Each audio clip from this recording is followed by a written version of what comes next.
I'm here at Mindrocket Recording Studios with Jimmy Martin, and we are going to talk about the beginning of the Mindrocket Sessions. So go ahead and tell us about the beginning of the session recording. So I started out as a podcaster, just like miking up performers, going to shows, live shows, and miking them up. Usually I'd capture 3-4 songs, sometimes the whole show, and then afterwards I'd interview the band or the artist. I had met Josh Roman at an Emily Rogers show in Youngstown, and we got to talking, and he said, hey, I got a studio space. We should just, if you're interested, maybe we could tape some of these episodes right from my studio. And I said, that sounds great, and it took off from there. How do you find the acts and the talent to come in here? How do they find you, and how do you find them to make a session happen? I've always had an appetite for new sounds. And not only do I have an appetite for those sounds, but you also get a little tickle out of just being the person who discovers them, and kind of like, there's like an altruistic thing for me of saying, hey, you ever hear Sardinia? You like this band? You like Mazzy Star? Check this band out. I enjoy learning about new bands and discovering them and giving them a try. Your latest project is a cover of the King's X song called The Big Picture. Talk about your history with the band and how the project got started. '89, I'm living in Syracuse, New York, going to college. See the video for It's Love, which was King's X breakthrough song. There was a video for it. It was when they were considered Christian rock. And myself and my other friends who were into rock, more so metalheads, we noticed that they had the chops, and they were a power trio. They were good. We're like, wow, that's intricate. I mean, it had this these Beatles harmonies, but low end guitars and really unsuspecting, rhythmically interesting drums, a lot of charisma with everything that they did. And when you mix a soulful vocalist like Doug Pinnick with metal guitars and very well done drums, it creates this motif, it creates this interesting cocktail of sounds that you're not used to, especially getting at the end of the glam rock era. We're at the cusp of the grunge era.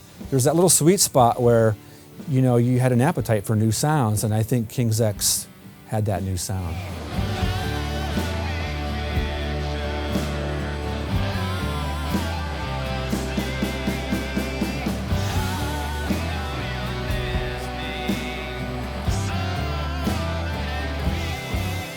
What went into your own version of this song that you performed?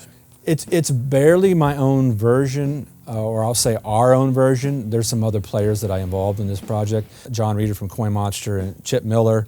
There's two ways to handle a cover.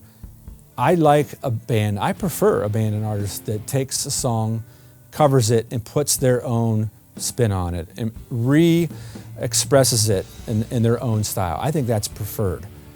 In this case, it's a situation where I like a song so much, I want to recreate it and be in the middle of it and feel it from the inside out. I met Jim a long time ago. We were in a band together called Download. Knew of King's X from the late 80s, early 90s, videos on MTV, that kind of a thing, and I knew a lot of their early music.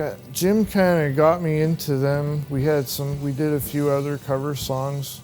And then seeing them live, I was blown away when it was really three guys that can make that much noise is similar to any big progressive band. I'd have to say Doug Pinnick's bass sound is probably one of the best sounds I've ever heard. I mean, it's really right up there with, the guy from Cheap Trick and the heavy overdriven, really something that hits you. When the word got out that I was covering a King's X song, people who know me, who know King's X, would tease me and say, oh, okay, you're covering King's X, you're just doing this King's X cover to impress them and try to be a little fanboy and, catch their eye. And, my answer was always the same. I have to categorically concede those charges. Big Picture, it's not Black Flag, it's not Dogman, it's not It's Love. But it's a song that I really liked because it has this really slow tempo, compressed energy.